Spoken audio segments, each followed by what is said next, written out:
Alright everyone, Cowboy Trades here, welcome to the channel. Now, there's been a lot of talks recently that Fed pivots mean the exact bottom for the markets. If you do watch this channel, if you are a veteran, you know that we don't like to take what everyone says at face value. We like to go and verify this information ourselves. So, that being said, let's go look at what actually happens in these markets after every historical Fed pivot, starting from the 2000 tech stock bubble. We're then going to look at the 2007-2008 subprime mortgage crisis, which caused the 2008 recession, and then we're going to look at the most recent pivot that happened in 2019 and talk about what can we expect if the Fed does pivot, next week, next month. Let's dive right in. So, what you can see over on this chart is on the top, we've got the S&P 500 overlaid. At the bottom of this chart, with this orange line bar, we have the United States interest rates. Now, I think most of you watching this channel understand how the interest rates affect the market. Interest rates move to the upside, and we're moving into more tight financial conditions, meaning, if the interest rates are at 6.5%, you might not take out a loan to invest in the stock market because borrowing this money is very risky. Whereas when we move down to cheap financial conditions, when interest rates are at 1%, or when they're at 0.25%, or maybe even cheaper, you're much more likely, if you're a company in the equity market, you're more likely to potentially float new shares to the equity market, hoping that investors, because now we're in cheap financial conditions like ourselves, will take out money to invest in that equity, or take out money in general to invest in the stock market, which does cause these rallies. You may have heard this before, but every single rally in the stock market, cryptocurrency markets, they have all been supported by cheap financial conditions. So let's see what happens when we're moving from tight financial conditions into cheap financial conditions. Well, we can start off on the weekly time frame and go all the way back. I did just want to highlight, if you're looking at this on the monthly time frame, you might be thinking I haven't perfectly lined these up because they do look a little bit off. However, I have lined these up perfectly on the daily and the weekly time frame. On the monthly time frame, obviously, you're condensing 4 weeks worth of data. So, for example, some of these have lined up on the last week of November. So then when we come over to the monthly time frame, doesn't look like I've perfectly lined it up. However, I have. Don't worry about this. So, coming over to the 2000 tech stock bubble, we were having an increase in financial conditions. Interest rates are going up. It costs more to borrow, and then the Fed decided to pivot from a 6.5% interest rate over the next couple of years, went down to about 1% or so. Now, you might be thinking, Fed pivoted, right? As soon as the Fed pivoted, financial conditions are cheaper. Everything's going to rally. However, that's not the case. In the 2000 tech stock bubble, what actually happened is the Fed moving towards cheaper financial conditions was basically right at the top. Now, as soon as the Fed pivoted when interest rates were at 6.5%, the stock market proceeded to break down for 607 days, basically equating about a 44% decrease from when the Fed pivoted. Not from the highs. If we're looking at from the highs, you can see that this was about a 51% pivot, but we're not interested in high to low, low to high. We're really interested in this chart down here when the Fed is pivoting. That's the subject of the video. So let's move on. As you can see, once again, about 607 days and a 44% decrease before we actually went on that next rally. Now, if we come over to 2007, if you've watched The Big Short, you know what happened over here, the subprime mortgage crisis, which caused the 2008 recession. Everything was going down. Started with the housing market, then the stock market.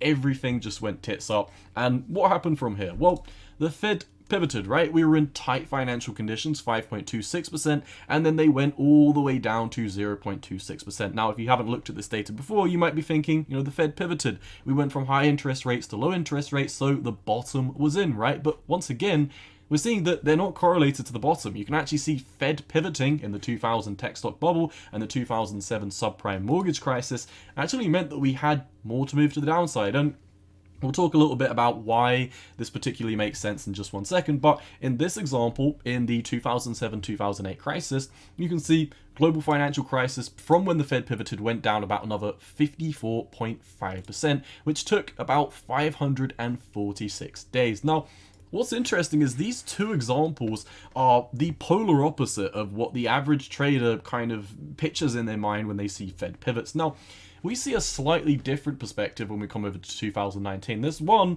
when I was recording this, or when I was planning on recording this video, I was like, how do I explain what happened here? Because you can see financial conditions, or rather should I say the interest rates, we're around about 2.49%. Not too expensive, but we did move down to cheaper financial conditions. We went down to about 0.3%, and you might be thinking, you know, lowering the interest rates, you know, that obviously encourages more bubble territory, more people are going to borrow. And for this example, you'd be right, wrong, and then right again, because we went up about 18% after the Fed pivoted. We then had a brutal collapse, you know, 24% from when the Fed pivoted into new lows, or at least lower lows, breaking this market structure. But then literally, as you can see, this wick down here into around about 2,170 territory for the S&P 500, we basically remained at these cheap financial conditions, around about a 0.25, 0.3% interest rates for the course of, you know, from March 2020 all the way over to February 2022 until the Fed started raising the interest rates. And what you can see is, if we look at this cheap financial conditions territory where interest rates are extremely cheap, once again, if you're an investor, you might be taking out more loans because there's more money coming in, you've got money invested in the stock market, and your stock market's making more money, so you want to borrow more money so you can invest more money and you can make more money. Stock market companies see that, you know, your Apples, your Teslas, they will start floating more shares of equity in the equity markets. You're going to start buying that up. You're going to give someone money, that person's going to get money, they're going to give their friend money, then they're going to have more money. That friend's going to go spend more money in a shop, that shop's going to have more money, and it encourages this spiral of investment whenever we're down at these cheap financial conditions. If you've never read an economic textbook, you might not know this, but like I said at the start of this video, every single bull run in the history of mankind has been supported by cheap financial conditions. You can really see, if we look at the interest rates on the bottom of the screen, once again in this orange line graph, when we really come down to cheap financial conditions, you know, 1% interest rates. Over here, you've got 0.3% interest rates. Over here, once again, 0.3% interest rates approximately. If we correlate these to the price action in the stock market, you can see when interest rates are at really cheap levels, this is really what encourages borrowing. This is what encourages new equity, new companies, new investments to start floating shares. And because of this, we go on massive rallies as soon as we move into cheap financial conditions. But here's the misconception about these markets. Once again, a lot of the people, if we clear everything up, think as soon as the Fed pivots, which is right here, and right here.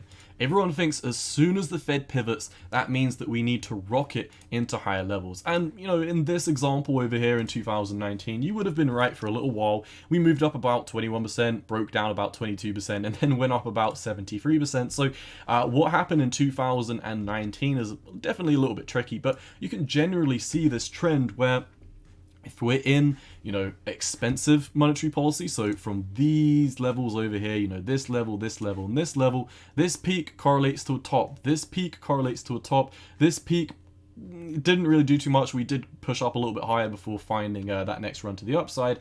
But right now, you know, the interest rates are still moving to the upside. And I think a lot of people are expecting, let's say the interest rates move to 5%, which is what Powell's been talking about. You know, some Fed officials have been saying we want to raise it higher than 5%, but let's say inflation rates go to 5% next month, they stagnate the month after, and then they start to drop to the downside. Well, historically, has that always meant that the bottom was in? As we've seen in this example, no. You know, over here, you had a massive run to the downside for like 600 days before the bottom was in. Over here, you had a massive run to the downside for about 500 days before the bottom was in. Over in 2019, you were pinging between different levels, and what happened in 2019 was definitely interesting because you had an increase in the money supply, which is technically a fiscal policy, but on that same accord, the interest rates were going down, which is also another fiscal policy. So you really had in 2019 this strange mix between monetary and fiscal policy not really being in perfect confluence, and we didn't 100% know whether we're going up, down, up, down, up, down. Well, we pretty much did go up, down, up, down, up, down. But like I said, just a quick video for you to think about. Just because the Fed pivots, you know, say for example, if the Fed pivots next month, boom, you know, we're moving into, you know, dovish monetary policy instead of hawkish monetary policy, doesn't necessarily mean that the bottom is in. When you start to see bottoms is when, if we go all the way back to our first chart, is when we are in these cheap monetary policy levels. When the interest rates are at 1%, when they're at 0.3%, 0.3, 0.25%, etc. When we're in these ranges of cheap monetary policy, that is when you can be sure that a massive bull run is soon to ensue. Looking at the Fed pivot and hoping that the stock market's going to rally like that as soon as the Fed pivots, historically hasn't always worked out too well. Could it work this time? Could the Fed pivot and the stock market start to rally instantly for a few months? It's definitely a possibility. So either way, I'm just presenting the data to you here, and I'm just letting you know, don't 100% rely on the Fed pivoting telling you exactly where the bottom is. In my opinion, I'm going to be much more interested in looking at the interest rates, looking at financial conditions, and seeing when these financial conditions, when borrowing money starts to become really cheap again. This is when people like you and me, we're more likely to come out and take out more loans because we're making more money from our investments and we want to increase that investment. So we're taking out extra margin to invest in different, companies. These different companies are floating different equity shares because the stock market, everyone wants to buy when financial conditions are really cheap.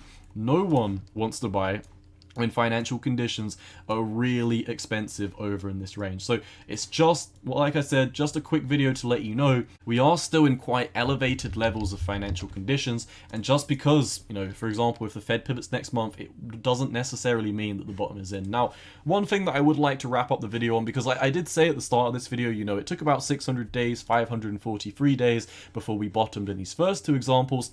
Does that mean that I think that we should be waiting 500 days for the Fed to pivot before, we should start buying? Absolutely not.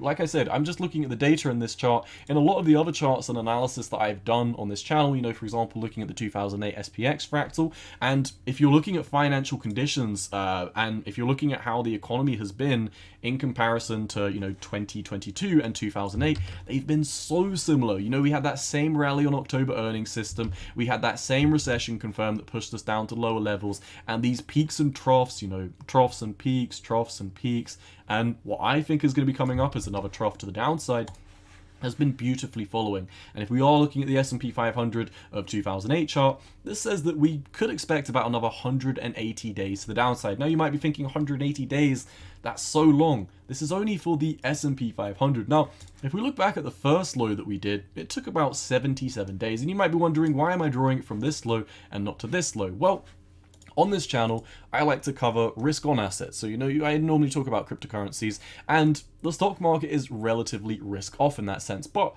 what can we look at that has had historical data, which is definitely more risk on than the S&P 500? Well, we can look at the NASDAQ, we can look at the QQQ. These are all highly correlated to Bitcoin. And why does it make sense that the NASDAQ would bottom before the S&P 500?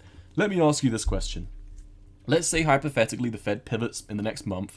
What are you going to be buying? I imagine the majority of people are probably going to be like, oh, I want to buy Doge, I want to buy Shiba, I want to buy Solana, I want to buy Ethereum, I want to buy Bitcoin, I want to buy Tesla. How many of you said, I want to buy shares in Coca-Cola, I want to buy shares in Pepsi, I want to buy shares in Ford and Mustang?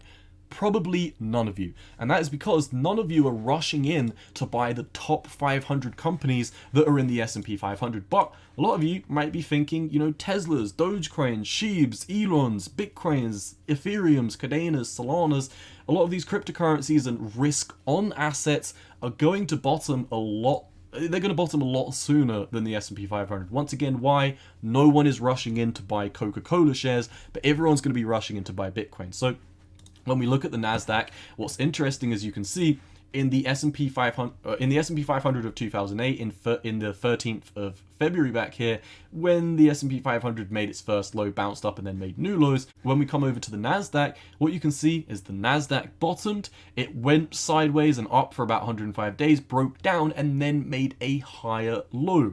During this higher low is when the stock market made its final low, and then both of them went on a rally to the upside, and you can really see how the NASDAQ completely outperformed the S&P 500. In my opinion, when we're looking at charts like this 2008 SPX fractal, if we compare this to something like Bitcoin and this plays out, I think it's going to play out very similarly to the NASDAQ, where, let's say hypothetically, we break down, the stock market has a bounce, and at this time over here, I think Bitcoin bottoms, I think the NASDAQ bottoms, I think they all have a rally for the next couple of months, and what I think happens is I think the S&P 500 does this and it breaks down into new lows, but I think your Bitcoins, I think your NASDAQs, I think your Dogecoins, your Shibas, your ELONs, some altcoins would definitely make higher lows before continuing on the bull run. So like I said, just a quick video today, just letting you know, don't rely 100% on a Fed pivot. I'm really keeping my eyes on financial conditions as a whole. And that's all I've got for you for this episode, my friends. As always, cowboy out, peace.